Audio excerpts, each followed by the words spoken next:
ഓം ശ്രീ ഗുരുഭ്യോ നമ. അമേരിക്കയിലേക്ക് ഒരു ബ്രഹ്മചാരി മകനെ അയച്ചപ്പോൾ അമ്മ പറഞ്ഞു, മോനെ, കഴിയുന്നത്ര സ്വതന്ത്രമായി നിൽക്കണം, ആരെയും ആവശ്യത്തിൽ കൂടുതൽ ആശ്രയിക്കരുത്. ആ ഉപദേശത്തിൽ എല്ലാം ഉണ്ടായിരുന്നു. ആരെയും ആശ്രയിക്കാതെ പരിചയമില്ലാത്ത ഒരു രാജ്യത്ത് കഴിയുക അത്ര എളുപ്പമല്ലല്ലോ. പക്ഷേ അമ്മയുടെ കൃപയാൽ അദ്ദേഹം അവിടെ ആശ്രമകാര്യങ്ങൾ ഭംഗിയായി ചെയ്തുകൊണ്ടിരുന്നു. അമ്മ അവിടെ സന്ദർശനത്തിന് ചെന്നപ്പോൾ അമ്മ ആ മകനോട് ചോദിച്ചു, എങ്ങനെയുണ്ട് കാര്യങ്ങൾ? പറയൂ, എങ്ങനെയുണ്ട് എൻ്റെ കാര്യങ്ങൾ ഇവിടെ? അദ്ദേഹം കഴിഞ്ഞ പ്രോഗ്രാമുകളെക്കുറിച്ച് വിശദീകരിച്ചു.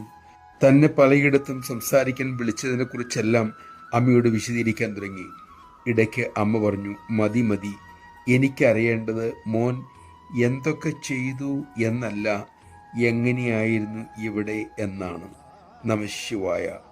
കാരുണ്യമൂർത്തിയായ സദ്ഗുരു നമ്മുടെ പ്രവർത്തനങ്ങളുടെ എണ്ണവും വലിപ്പവും അല്ല ശ്രദ്ധിക്കുന്നത്, വിവിധ സാഹചര്യങ്ങളിൽ നാം എങ്ങനെ പെരുമാറി എന്നുള്ളതാണ്. നിയന്ത്രിതമായ മനസ്സിനെ വിചാരപൂർവ്വം പെരുമാറാൻ സാധിക്കൂ, പ്രവർത്തിക്കാൻ സാധിക്കൂ. അമ്മ നമ്മെ അതിനായി അനുഗ്രഹിക്കട്ടെ.